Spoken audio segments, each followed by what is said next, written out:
Mike Radich here, and I'm now joined on the phone by the head coach of the Houston Dash, Randy Waldrum. Coach, how are you? I'm doing great, Mike. Thanks. Now, Coach, one thing I've always wanted to ask you about is about this promotion that your team, the Houston Dash, have done for the past 2 seasons, where you buy the first 1,000 fans that enter BBVA Compass Stadium that are of drinking age. You buy them a free beer. Now, level with me. Do you really buy the beer? Do you really pay for it with your own money? I get asked. It's funny. I get asked that all the time. No, I don't buy the beer individually. I wish I was in a position to be able to do that for the fans, but that's something that it's done, through our marketing and through our marketing and sponsorship department, and I think that's the case. I'm trying to remember. I think I've seen some college. Maybe it was Louisville. Women's basketball coach a few years ago may have done the same thing, and I think maybe that's where the idea came from. But yeah, it's not me literally buying the beer. I'm from Michigan, so I've never been to a Houston Dash game, but I really love BBVA Compass Stadium. I think it's by far the best stadium in the league. But even if I had been to a game the past 2 years where you've been doing this promotion, I wouldn't be able to cash in on this free beer because I'm not a drinker. But how about you, Coach? Are you a drinker? No, actually I'm not. I'm not at all. So, no, I'm not a drinker. Interesting. I've always been curious about that. Okay, Coach, now serious business. Okay. You recently wrapped up your 3rd season as the head coach of the Houston Dash. Looking back on it now, what are your overall thoughts on this past season? Well, first and foremost, I think all of us here with the organization would say we were disappointed that we weren't in the playoffs. I think we all felt like this was a year to get in. We had a really good draft that we felt really good about. The young players we brought in, like Rachel Daly and Janine Beckie and Chioma, we picked up from Arsenal, and so we really were excited about our off-season moves that we made, and then we didn't hit that target. So I think from a standpoint of having a goal set in the beginning of the year, which was to make the playoffs in the 3rd year, we didn't achieve that, so I think we're disappointed with that. Having said that, too, though, I think there were an awful lot of positives that we accomplished. So when you're in the thick of it, you're really disappointed. The season just ended. We didn't make it. You're disappointed. You're frustrated. And then after you have a little bit of time to reflect, you start to look back and say, okay, I get it, but here are some things that we did accomplish and we did really well. To see the growth of a player like Kealia Ohai, to see a young player that was a walk-on at our tryouts just 2 years ago that just came to one of our open trials, like Cami Previtt. It's just one of those great stories to see her, make it and earn her contract, and to watch her development over this year. I thought she was vastly improved. And then I think we had periods of where we played really well. I think after the Olympics, I think we were able to see, and the fans were able to see, a little bit of the team that we had expected to have all year long. See that, what that potential is for us going into next year. So you've got to try to pull the positives out of it, and then also, be able to own up to the fact that, there were some negatives and some disappointments. Coach, the best moment of the season for you was what? Oh, good question. It's hard for me to single out any, one game or one event that was the best moment. I think,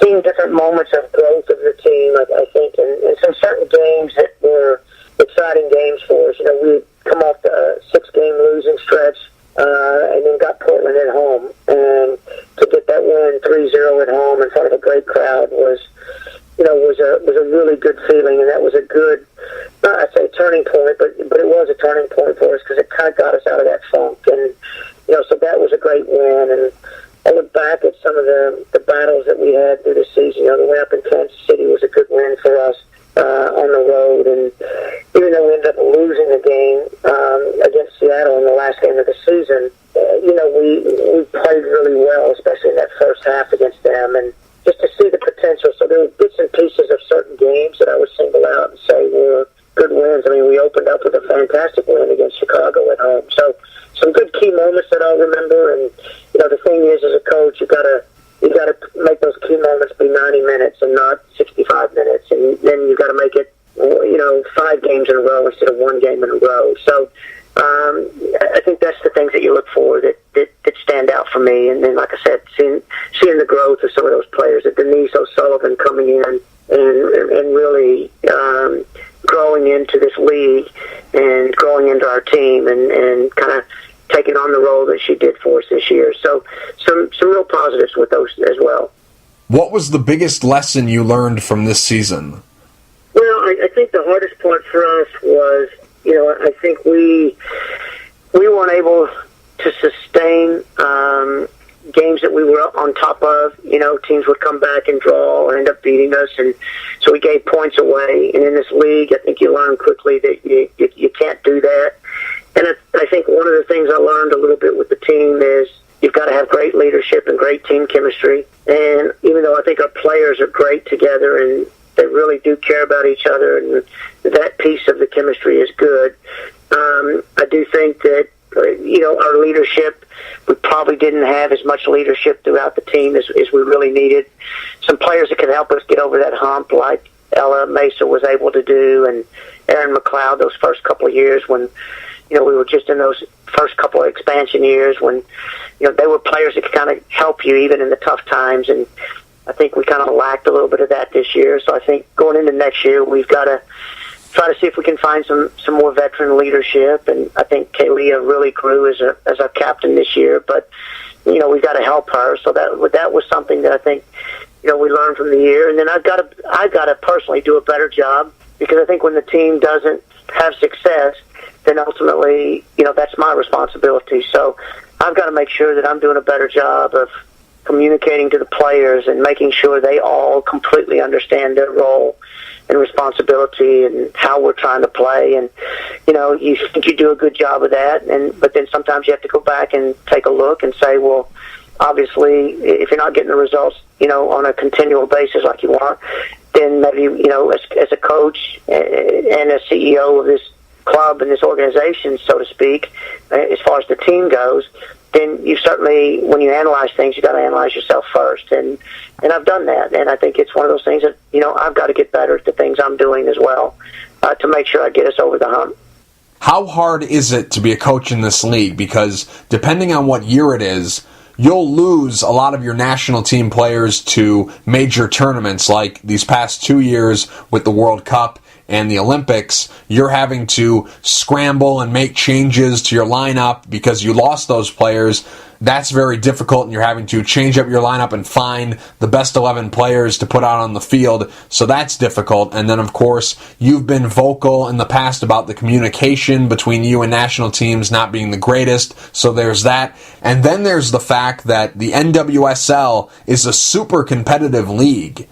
It might be the best league in terms of how competitive it is in all of sports. If you would have told me before the season started that your team would finish in 8th place and the Western New York Flash would be the last team standing at the end of the year, I would have said, Coach, why were you lying to me earlier? You do drink. You have been drinking. Because no one predicted that Western New York would be the team that won the championship at the beginning of the year. No one had them picked even to make the playoffs. So that just speaks to how competitive this league is. So there's many different things that you have to deal with, but what would you say is the toughest condition you have to work under? Well, that's you make a great point on that, because I think all of the pundits at the beginning of the season had Western New York kind of like one of the worst teams in the league, right? And they win the league. So I think that tells you a lot about the parity within the league, and it's a very difficult league to get results, because it's on any given day, whether you're the first place team in that week or you're the 10th place team in that week, the 10th place team can beat you. So it's not. There's just the gap is so minimal. It makes it really difficult. I think it is hard. It has been hard the last 2 years, especially with us having 7 national team players. We knew that. We chose to sign those players and bring those players into our organization. So we knew it was going to be difficult. I do think we coped with it better this year with the Olympics than we did the year before during the World Cup. And by that, I mean I think we were at least deeper this year with the remaining roster, and we're a little better prepared for it this year than we were the year before. So that was kind of an effort that we'd made in the off season to make sure we were a little better prepared for the Olympic time period. But having said that, when you lose 7 players, it's still, it's going to be difficult because rosters aren't big enough. With our salary cap that we have in the league, pockets aren't deep enough to really manage kind of the bottom half of your roster, so to speak. I think if you look at most teams across the board, and you went down their rosters, most of the teams will have 11, 12, maybe 13 players that they feel are, they're very comfortable in those players' experience and quality and what they've proven in the league so far. And then I think it's hard to, even though the other players in the league are very good, it's still hard because there's a drop-off with that salary cap, and it's difficult to get that depth. I think if we had a little bit of a larger roster and we had a little bit higher salary cap, we could get a little deeper, and all the teams would be prepared for these times. We weren't the only ones missing players during the World Cup and the Olympics. So I think, that's a difficult thing to manage. I think it was a little bit harder this year for us, too, because even when we had our team here before the Olympics and after the Olympics, our fans will remember, that are true Dash fans will know this, but a lot of fans out there looking at us on the outside may not. But in addition to having, those players, we lost Carli, Lloyd in the first 5 minutes of the second game of the season. Mm-hmm. So we didn't have her all year, really, till after the Olympics. Morgan Bryan had a hamstring injury, so we only were getting her about 45 minutes, a game with her as well.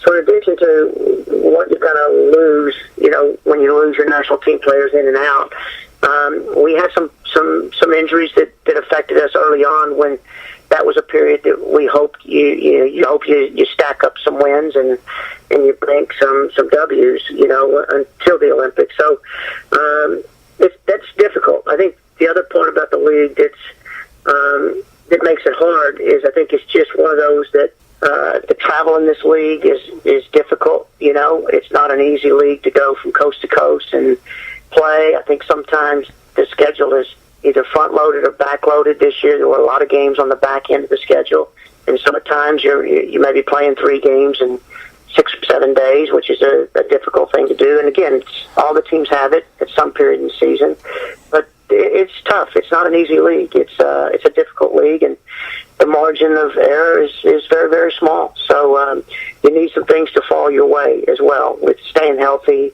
with keeping your key players in with your team as often as you can, and things along that line. The 6 straight 1-0 losses the team had in a row really made an incredible impact on the season, because had you won all those games, the team would have made the playoffs. So what went wrong for the team during that 6-game stretch? We've gone back as a staff and tried to decipher stats and game analysis and reviewing video and things, after the season was over and even during the season when it was going on. And it's really been one of the most difficult things I've had that I can remember recently to put my finger on it, because in those games we were playing pretty well defensively. We lost 1-0 in those games, and so we were still conceding goals that cost us games. Mm-hmm. But that was a period that we were playing pretty decently, at least collectively as a team defensively. We just couldn't buy a goal. And when you go back and you look, it almost seemed like it was something different every week, and almost every one of those 6 games, there were goals that rolled across the face of the 6-yard box that, all you have to do is just get a foot on it and it's in, and we knock it somehow over the crossbar, or we hit it right at the keeper, and it was different players that were having opportunities. It wasn't like we had a striker up there that we count on that just was in a slump and we couldn't make it happen. It was from so many different players. We were even getting defenders into the final third, and they were getting opportunities that we weren't scoring goals on. So it was just it was really, really a difficult stretch and a hard thing to really pinpoint because we work on that a lot. We work on our attacking phase and our finishing and so forth all the time and situational play. And for some reason, we just couldn't get a goal. And as you said, if we get even a couple of games that we get a draw out of it and you win a couple of those games, we're probably now speaking about the playoffs for the Dash as opposed to not, And then ironically, late in the season after the Olympics, we started scoring a ton of goals. Mm-hmm. But now we really started leaking goals defensively, so we never could get the unit on the same page, and get collectively all phases of our game, on the same cylinder. And, like I said earlier in discussion with you, then, that's on me. I've got to do a better job of making sure that those things are corrected. And, I'm looking forward to next season trying to make sure those things are corrected because I'm really excited about the team we've got coming back. You're a self-described teacher with a whistle, which means during the week you teach, and on game day you let your players play. Of course, you're there to make adjustments, but for the most part, you like to just sit back and watch. Now, because you're not the kind of coach who likes to scream and yell at his players or scream and yell at the officials, I'm interested in knowing, was there ever a point during the season where you almost had, let's call it a moment like that, where you almost blew your stack and started screaming and yelling? Because there were many moments during the season that you could have started yelling and it would have been understandable, but you didn't do that. So how close were we to seeing you go on a post-game rant?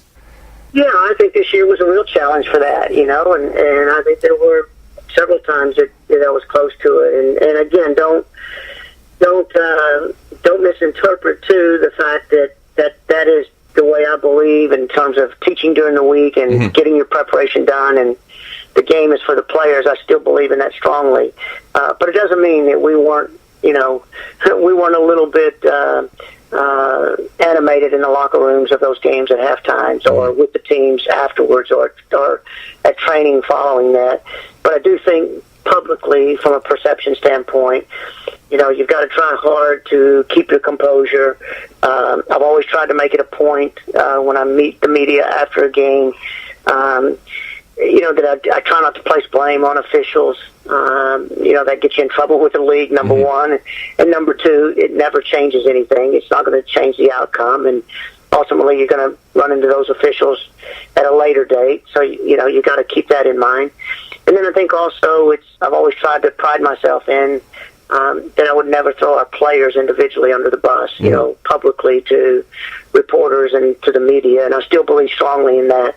Any of those kind of conversations that I need to have with a player, that needs to be done, between myself and that player or myself and the team, and not out there for the public to pick up on and see. And so, but, to answer your question, absolutely. I think those times were really trying through the year this year, and I've probably come as close to wanting to blow up as I ever can remember in my years coaching, because it's frustrating to me, just like it is frustrating to the players, because it seems like we keep trying to solve those problems and we weren't making headway with it, So it's frustrating as the fans and the people out there that support the NWSL who love Houston.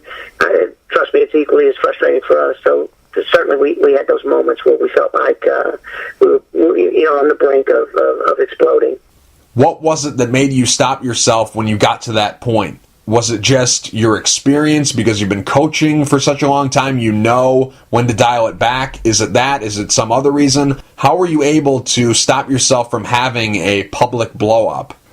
I think it just comes with experience. I think if I would have, if the situation would have been different and it would have been 10 or 15 years ago, you'd have probably seen a different Randy, And I just think over time and experience, I've just learned to, take a deep breath and, before I go into any kind of a post-game setting. And, because I think sometimes, Mike, when you say those things, you can't take it back. Right. And it'd be real easy to slip when you're ranting and raving and slip and say something about a player because you are unhappy with that player's performance. I mean, let's face it. I mean, as much as I have to take criticism, and I have to do a better job of making sure we perform better, over 90 minutes and game to game.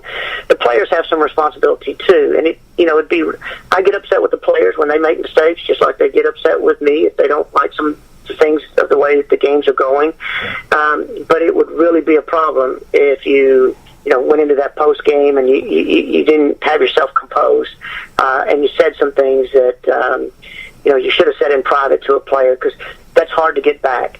To get that player's trust back and to get that player to stay engaged and continue to be bought in if they ever publicly got put out there. And I think we have some coaches that do that. I think you see it in the pro league all the time and different sports, where players are thrown under the bus with their coaches. And I just don't think that's the way you handle it and manage it. So I just think experience over time. I can't say I was always like that as a young coach, but as I've gotten older and gotten into coaching in more high-pressure situations, I just kind of learned over time to, after every game, that's something that just clicks. I've got to now compose myself for the responsibilities I still have before my night's over, and that's addressing the media and so forth. Just curious, what do you like coaching better, college or pro? I get asked that a lot, and it's a difficult question because they're two, in a lot of ways, they're two completely different things. College, you got, dealing with younger people, younger players, you've got an academic setting, you're around a college environment with all the sports around, and, a college campus is a unique setting in its own, and I really, really loved my time coaching in college. I was real fortunate every stop I made. I thoroughly enjoyed and loved all the schools that I've ever worked for. But I'm really enjoying this as well, this league, and the challenges that the league poses. And like you said earlier when we were talking about how difficult of a league it is to coach in and get results in, I love that part of the challenge. And I think it's, I think, I've grown as a coach just in the 3 years I've been here as well. So I love this as well. And so it's kind of hard. They're two different things. I really look forward to it. I'm still loving the league. I don't ever regret the decisions that I've made in my career, coaching one or the other. I love this level of player that I'm dealing with as well. And I think it's just the good thing about it.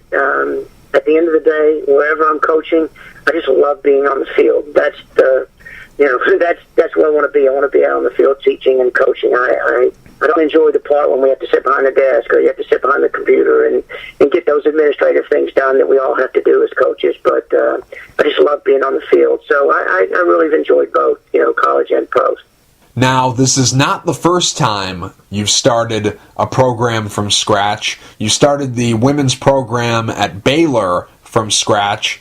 So with what you're doing with the Dash right now, how is it similar and how is it different from what you did at Baylor in the 90s?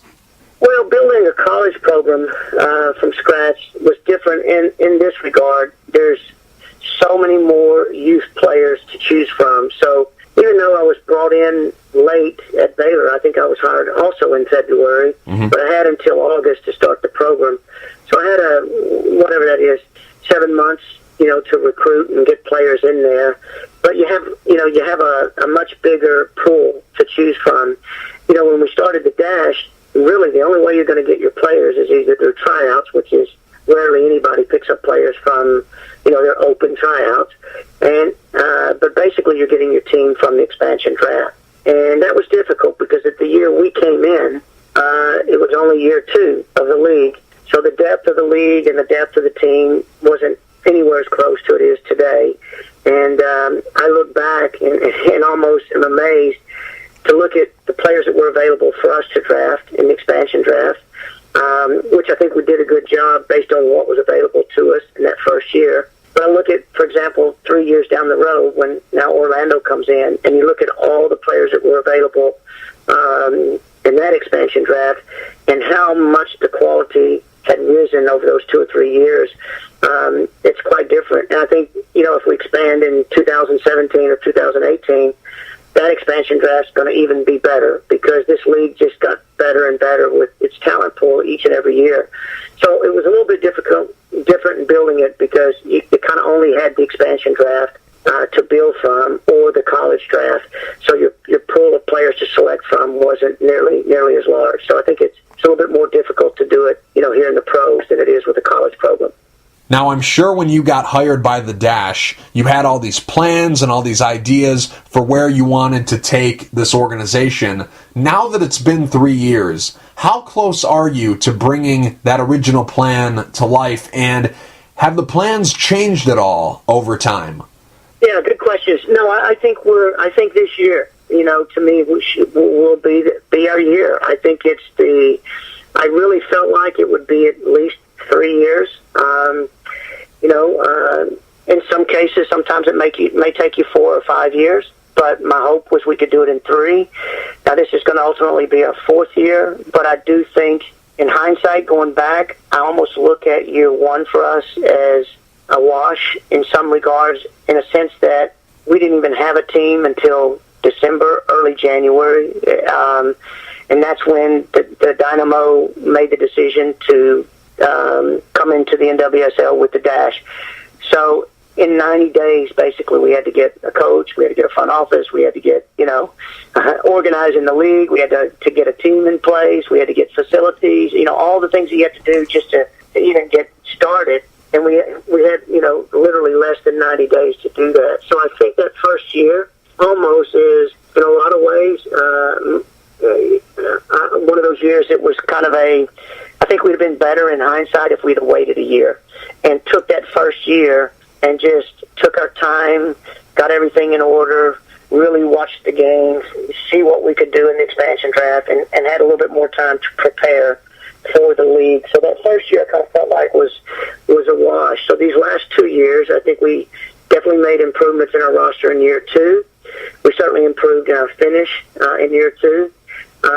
But this year, in year 3, I think our roster is clearly much better than it's ever been, and I think it is one of the better rosters in the league, comparable with most of the top teams in the league, and we didn't quite get it done this year. And again, like I said earlier, that falls back on me.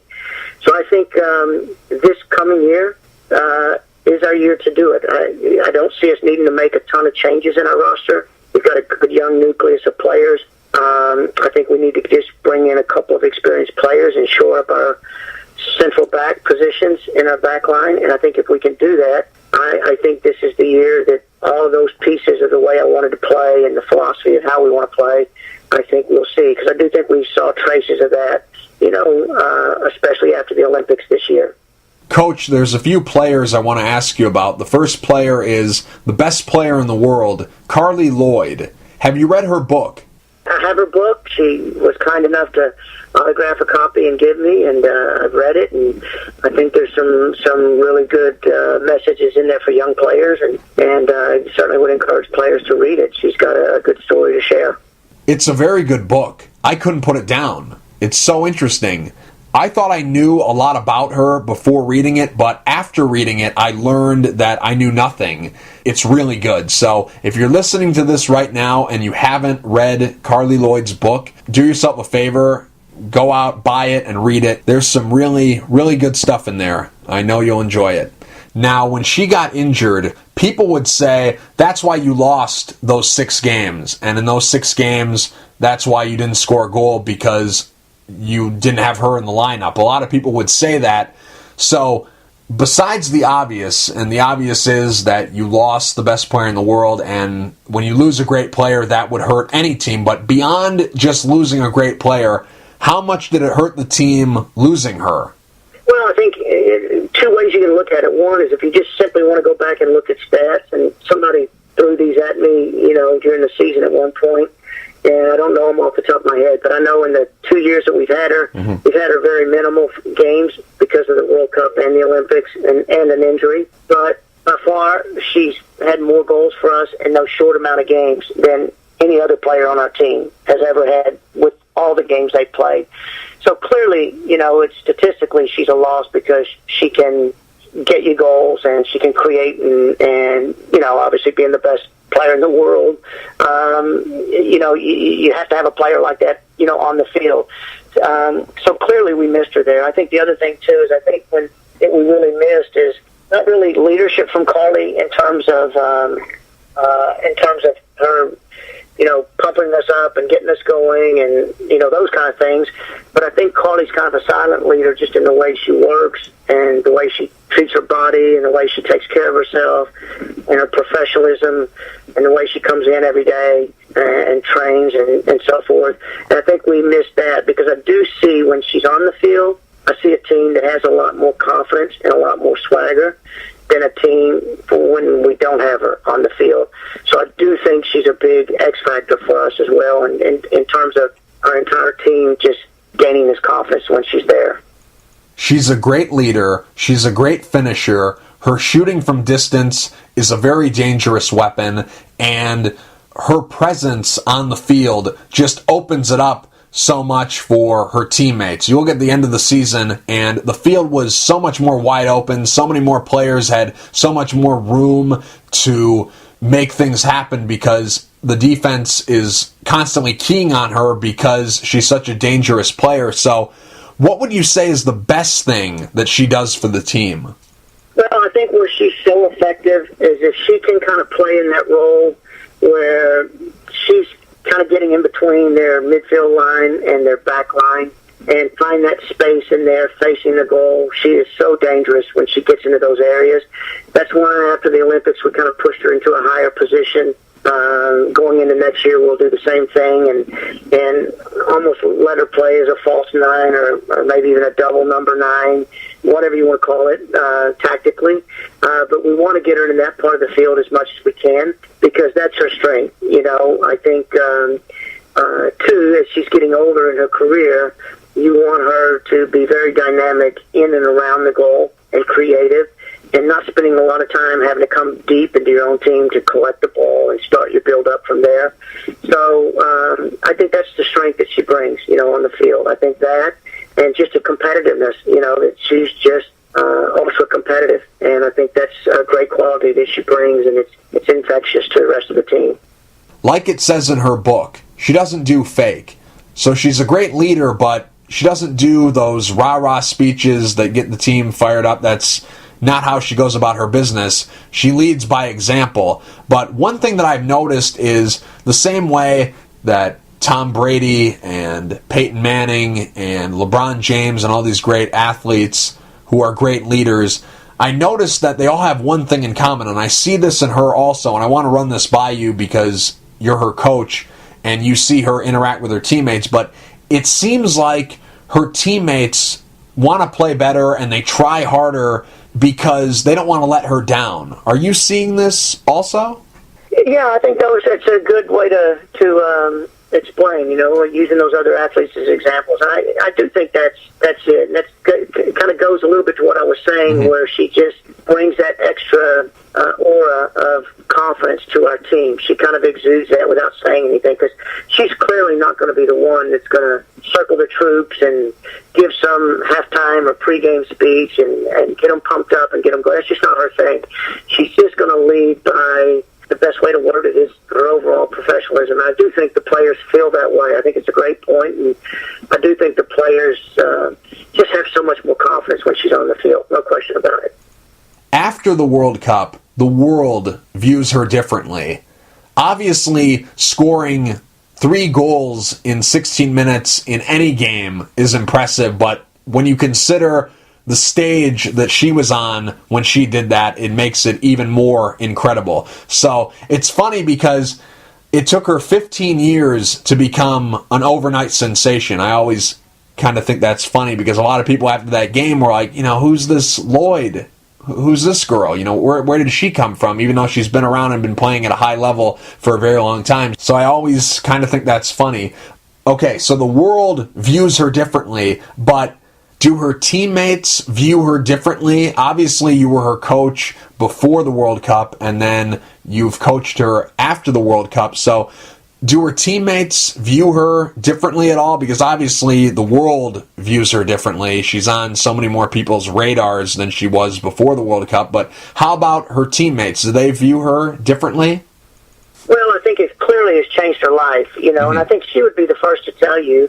She and I had this conversation on a couple of occasions, but she really wasn't at the beginning of the World Cup having a great World Cup. Right. If you'll remember the group stages, she was, the U.S. was really struggling, and I think Morgan Bryan was a big reason because she was sitting on the bench in those early games, and I think through a couple of things that were good fortune, I think a couple of the cards where they had to sit some players and some injuries, forced some changes for Jill, and those changes worked. I think bringing a Morgan Bryan and the qualities that she brings into the team really helped free Carli up to do some of the things that she does well. And I think once they kind of got into those knockout stages is when Carli really took off. And obviously the performance from there on was as good as any male player, any female player in any sport that you've seen around the world. She just had a phenomenal run. So it's clearly changed her life. I didn't see a lot of it beforehand. I couldn't have expected that and told you that was going to happen prior to the World Cup. But we didn't have her much before the World Cup. So she didn't get many games in with us before the World Cup, where she played that well. So it would have been hard if you'd have asked me, did I see that coming before? And my honest answer would have to say no. I knew she would do well, and I knew she'd play well, but I don't know that it would have been at that level, and I think she just got on one of those kinds of runs, which I think has even elevated her game more, and she's continued that run. After the World Cup, she came back, continued to score some great goals for us, and then even, into this year, she's continuing to have a good year for the national team and in the Olympics, and so, I think it was something that was special that we all witnessed that we may not see again for a long time.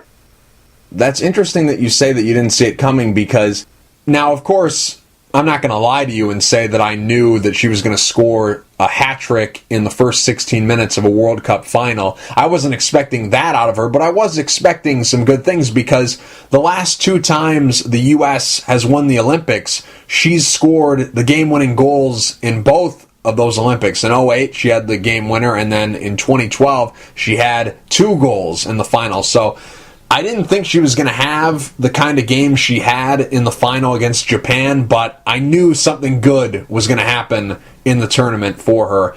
I could just feel it, that something big was going to happen. I didn't know that it was going to be that big. So it's interesting that you say that. But did you get invited to her wedding? No, I didn't get invited to a wedding. I wasn't on that VIP list that probably got the invitation. But real quick too, and I didn't see the kind of run that she had coming. But having said that, we all know she was always capable of scoring big goals. I think that's kind of been her forte with the U.S. ever since she's kind of been in, and solidified her spot. That she seems to always find ways in big games to score big goals. But I think the kind of run that she had and the kind of goals that she scored, especially in the final, it's just, 3 in 15 minutes or less, and the type goals they were, is just unheard of. So, that's. Just want to clarify that certainly I didn't doubt that she wouldn't play well, and I knew she was capable. But to have that kind of a run, I think is just, there's not many in the world that have that kind of a run. The next player is Kealia Ohai. She started off the year slow for you guys, and then, boom, the last 10 games of the year hit, and she was playing amazing. She had cranked it up to a whole new level. She was playing better than ever. She was scoring goals left and right. So what happened to her? How was she able to do what she did the last 10 games of the year?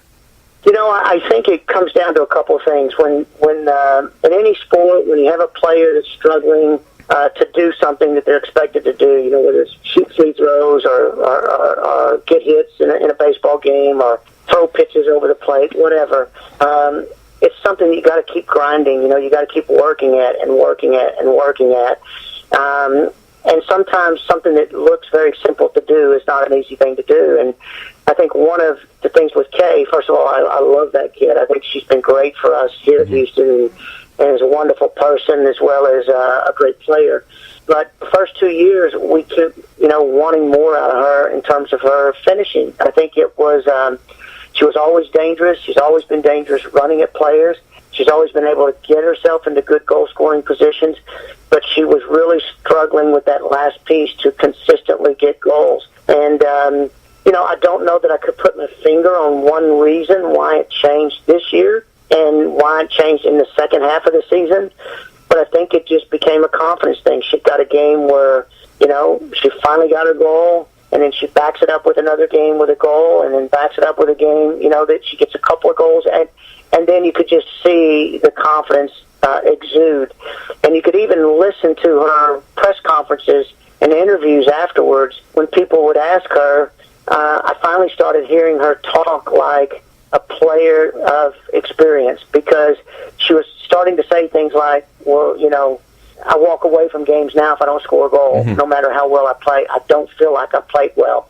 Well, that's kind of the mentality that we always wanted her to have, is because that was her job. And I think she finally started gaining that confidence and started getting it. And that's the mentality that you want out of a forward, is that, it's my job's to score goals or create assists. And if I didn't do that in the game, then I didn't do my job. And I think you and I can make a good argument that you could still play well and that not happen. But basically, in the long run, that's what you want to get them to do. And I just think her confidence just started growing and growing. And then I think she went into those games expecting to score, which was quite different than early in her career and early this season, where she just went into games and it looked like she just hoped she scored, And so I don't think it's any one thing tactically that she was doing different or something that we did coaching-wise. It got her to change something that she was doing. I think it really just started, she started getting it and just gained in confidence. And I think the sports psychology component, especially at this level, is huge, because all the players in this league are very, very good and very talented. And I think those players that are confident in their abilities and feel that they have the coach's confidence, I think those are the players that do extremely well. And I think those that don't, I think it really has an effect. So I think it was a matter of her just really gaining some confidence. Ohai is a great leader. And how I know this is because at the end of the year, in a game against the Boston Breakers, there was a penalty kick, and she could have taken that penalty kick because she was in a race against Lynn Williams, and they were neck and neck for the Golden Boot. And she could have taken that penalty kick and extended her lead on Lynn Williams, because she was up by, I think, 1 goal at the time, or maybe she was tied, but she could have extended the lead had she converted that penalty kick. But she decided to forget about the Golden Boot and put the team first, and she let Carli Lloyd take the penalty kick because Carli Lloyd is the queen of the penalty kick. So she decided to let her take it and make sure that the team sealed up that game. So I was very impressed by that. I know in the past that you've said that in a game against the Western New York Flash this year that ended in a draw, you said there was a moment in the locker room at the end of the game that she really impressed you with her leadership. But of course, I wasn't in the locker room at the end of the game, so I don't know about that moment. But what I saw in that Boston game told me that she was a great leader, and I was very impressed by her leadership skills. But that game against the Western New York Flash, that she impressed you with her leadership, she didn't have that moment and then get the captain's armband. She already had the captain's armband, and she was already a captain of the team. So how would you describe her leadership skills pre that moment after the game against Western New York? Well, I think early on in the season, this was the first year that she wore the band for us, because it was always Ella and Aaron that were our captains the previous 2 years. And this year, we knew going into the season, obviously we were going to lose some of our key players for the Olympics, and that they weren't going to be around a lot. And I've always wanted our teams to have a voice and who is going to be our team's captain, and she was the one that the team selected, and certainly I endorsed to be the captain. But I think early on as a captain, she had a lot to learn. I think she was and always has been very good at rallying her teammates around her in terms of they all love her, they all support her, they know what the kind of work she puts in. And she was always really good in terms of if a player needed somebody to kind of put your arm around her and encourage her, she's good about that. And I think the way I would say it to you is that she was very good with the social things with the team. She could very clearly organize team functions away from practice and doing things together as a team at night, and kind of the one that, if I needed something, I'd text her and say, hey, can you make sure the girls get word on this change or this, event that we've got to go make an appearance at. And she was real good about that. Those are all kind of the administrative, social part of being a captain. And she was good at that. But where she really grew through the year is becoming that true captain that started to display true leadership qualities on the field and at training, where her expectations of the standard of the way we train became higher and higher as the season went on. The standards and the expectations of what constitutes a good performance and a bad one became higher, and that's why I was using that example of the Western New York game, where she really got into everybody about us not, conceding leads like that at home and dropping points, and it's never going to happen again. And even to your point, bypassing the penalty to make sure we've wrapped that game up, and not giving Boston any chance to get back, in it. I think it says a lot about the way she grew, and so I really saw her morph into, more of a leader on and off the field of the playing aspect, which is really what you want. And so I think that's a quality that we really saw her grow in a lot during the year.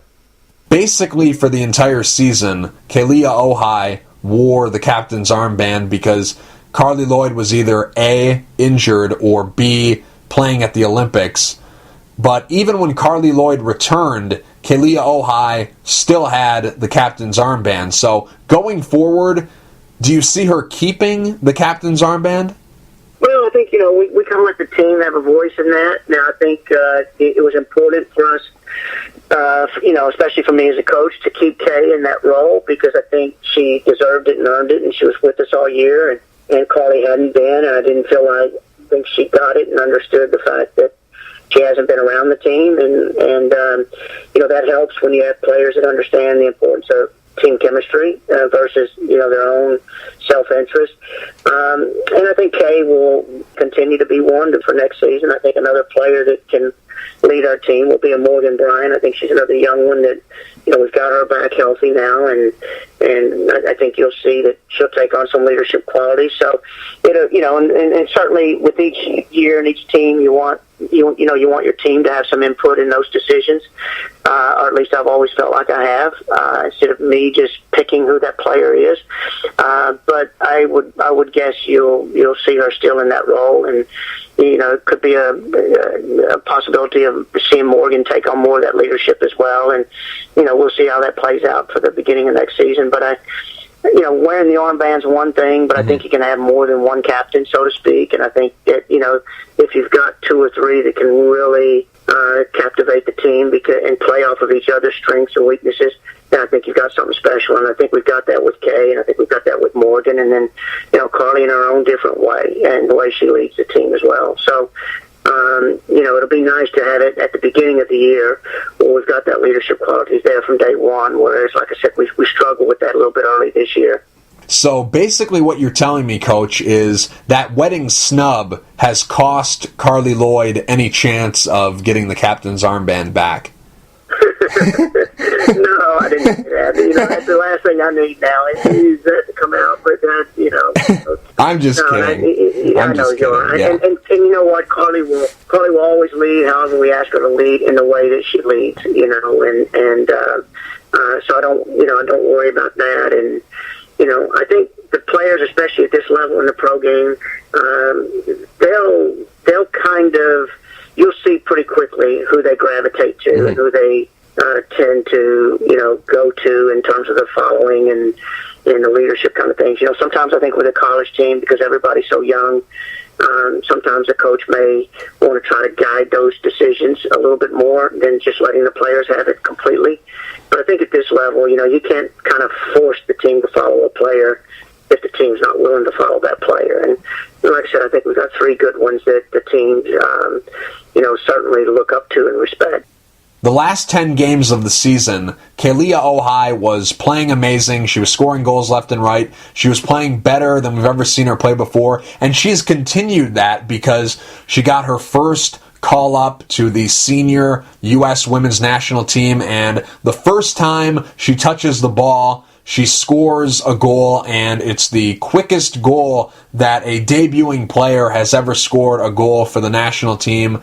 She scored that goal in 48 seconds, so she finally gets her chance to play with the national team, and she makes the most out of that chance. And she's just been playing amazing. She's so much fun to watch, but how high is her ceiling? How much of her potential has she tapped into? How much better can she get? I think she still, is got room to grow. I mean, she's only 24. She's still very young.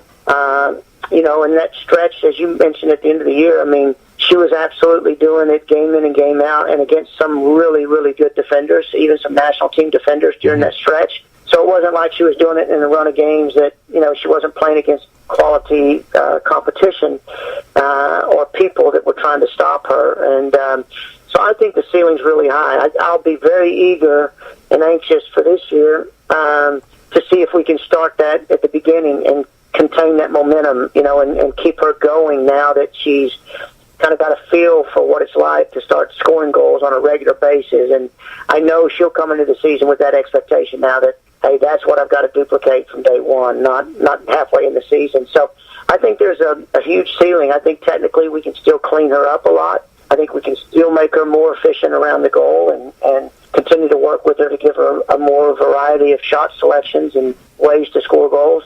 So I think she's tapping into it, but I think she's got a lot that she can still go.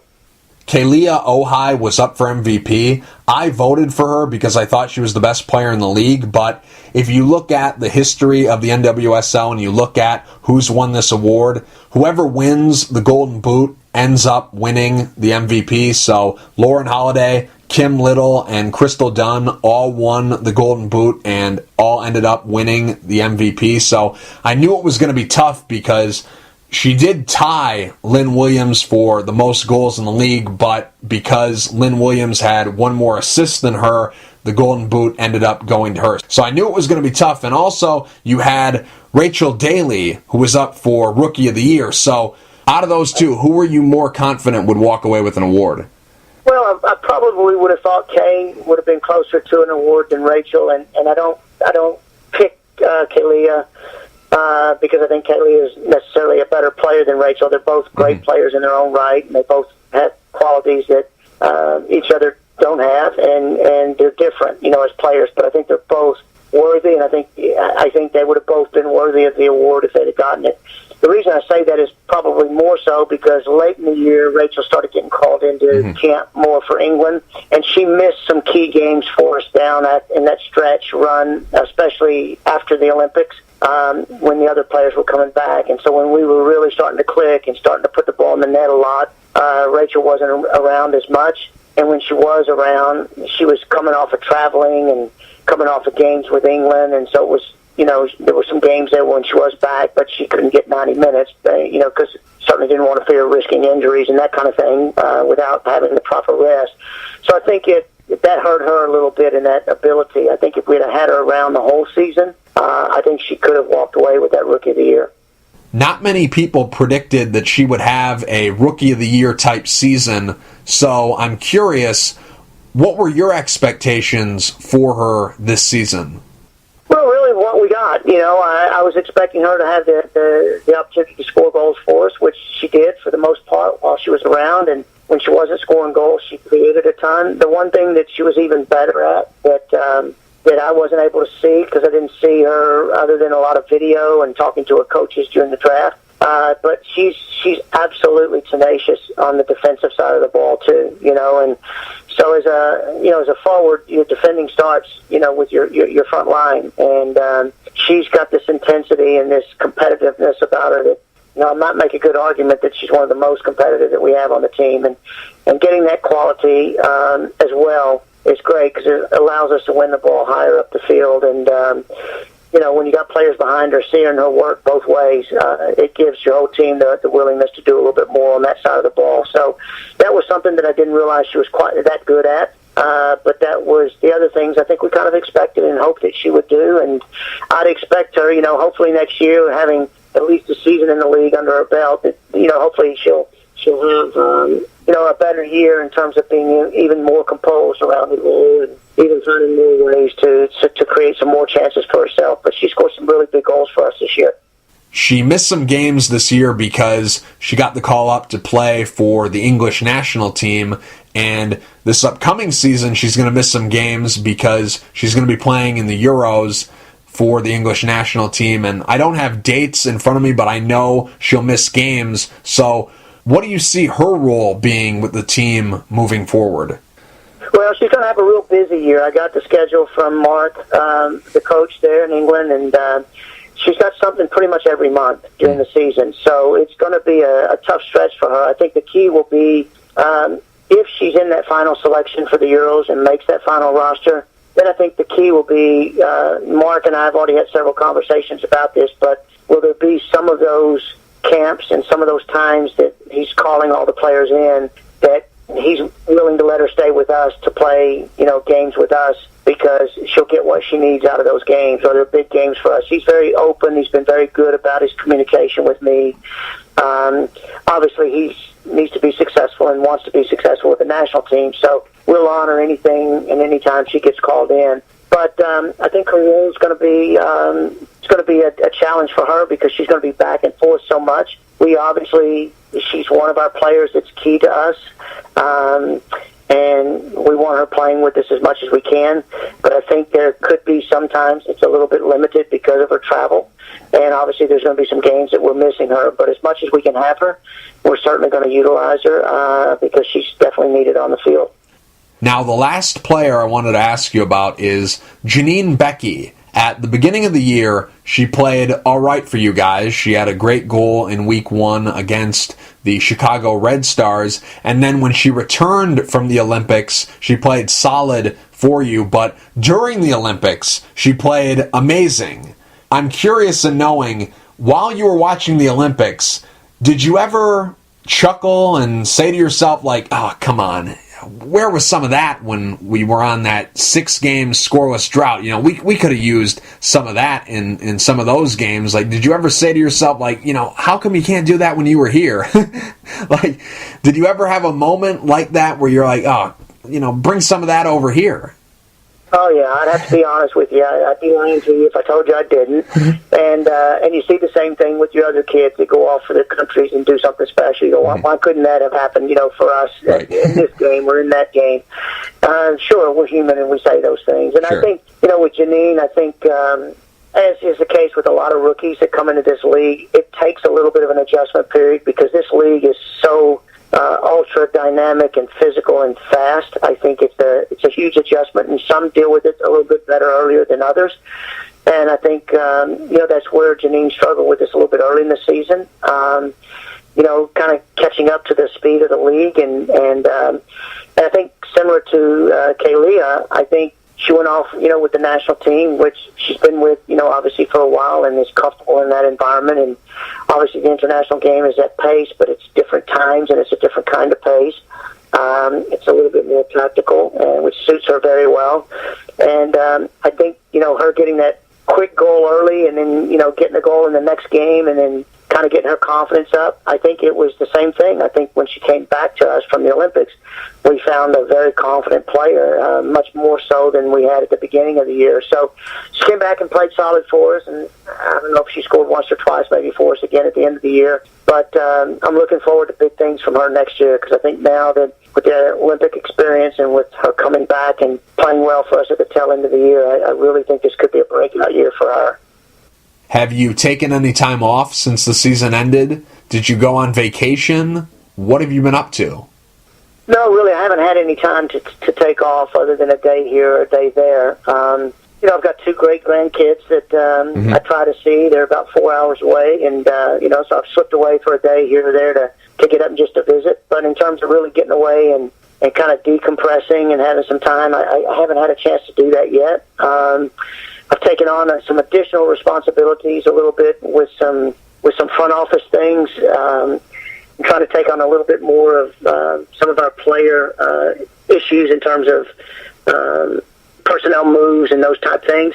So I've really been engaged with that and trying to get all these player meetings done before they left town and then get our players out on loan and then trying to work with teams on trades and also getting ready for the college draft. It's taken a lot of time, and so we're working really diligent to get those things done. And hopefully maybe in that month of January after we get through the college draft and, that things will have settled down a little bit where I can get, a week or so off before we crank things back up in February, get ready for preseason in March. Coach, regardless of what it is, whether it's personnel or behind-the-scenes stuff or something else, what's the number one thing you need to address this offseason? Well, I think there's some things we really went back and evaluated everything, from top to bottom. Got some great feedback from the players on some things that we weren't as aware of that they would like to see. And so I think it's two things for us. From an administrative and a coaching standpoint, I think it's just making sure that everything is very clear, of the things that we're doing off the field, the things that we're doing on the field and at training, and just making sure everybody has, very clear understandings of their roles and their responsibilities and those kind of things. I think those are some of the things that we're looking to double up our forces and make sure that, sometimes I think, you get caught assuming that they understand something, or the way you word something in training, you think they get it. And the terminology might not resonate with them like you think. So just making sure we've listened to the players and trying to get them the things that they need in training to make sure that they have a clear understanding. So that's one area that I think we'll really look to make some changes. And the second area with the team and the personnel, we've got to get better defensively, especially with the two central spots in the back. I think if we can shore that up, everything else, I'm happy with where we are, personnel-wise, with where we are on the field. I think we've got a great midfield. I think we've got great young players in the front line. I think pushing Carli up higher gets us that opportunity that I think we'll continue to create and score goals and have a lot of flair and creativity and be exciting for our fans to watch. I think the one thing that really throughout the year that we just, we gave points away was just defensively in the back, and especially in those central back spots. So I think the fans will be happy to hear we're close to getting some things done on that end. And if we can do that, I really, really like our opportunity this year. Okay, Coach, give us the scoop. Who are you bringing in? Let's break some news here.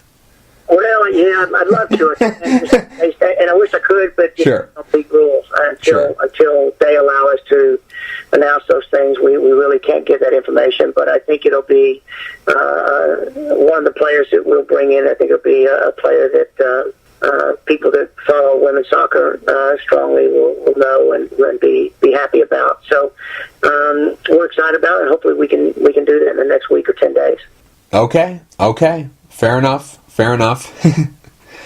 Coach, last question. Obviously, there's a lot to be excited about for the upcoming season. I thought last year was going to be the year for this team, so of course I think next year is going to be the year for the team. But what is it about the upcoming season that has you so excited? Is it because you have a lot of young players who are coming back to the team that will have a year of experience under their belt? Is it because there's no major tournament, there's no Olympics, and there's no World Cup that you'll be losing players to?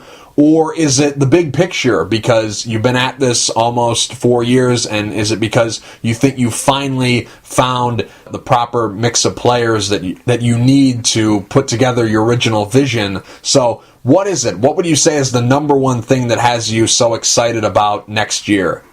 Well, I think it's a little bit of all of that. I think obviously it's a year that I really think that I would have felt like it's the year that it's going to come together for us. Obviously, I would have liked it to come together a little bit better last season. Sure. But I do think that this is the time for us now. I'm probably most excited, though, about it because of the players and the personnel. I finally feel like we have the pieces in place in all the positions that we can play the way I envision us playing. And like I said, I think, the fans and everybody saw traces of that this past season. And I think the other side of it, too, to be honest with you, not that we wanted to struggle last year and underachieve, but I think, too, after getting through the season and not performing the way we all expected and going through those difficult times, I think hearing from our players in their exit interviews and addressing the issues on and off the field and things I needed to do as a coach that they'd like to see done a little bit differently, and things that we want to see them do a little bit differently. I think, the one I walked out of all of that feeling is that I really feel strongly that the difficult times that we had this year are going to actually bode well and make us where we can be that championship caliber team next year. I think, and my hope is that we're looking at it this time next year saying, you know what, as much as this particular year sucked because we didn't accomplish the things that we thought we should have or could have, it really set the tone for us growing from the difficult times and makes us into the playoff caliber, championship caliber team that we all know we can be. So my hope is that, that the difficult times this past season helped catapult us into being able to get past those things and grow into being the team that I think we all believe we can be. So the players, optimism was great. Enthusiasm for next season has been great, and we've been in touch frequently in the off season about it all. So, I think everybody's excited and ready to crank it back up. Coach, thank you for taking the time to talk. I really appreciate it. Okay, Mike, thanks for having me on. I appreciate it very much.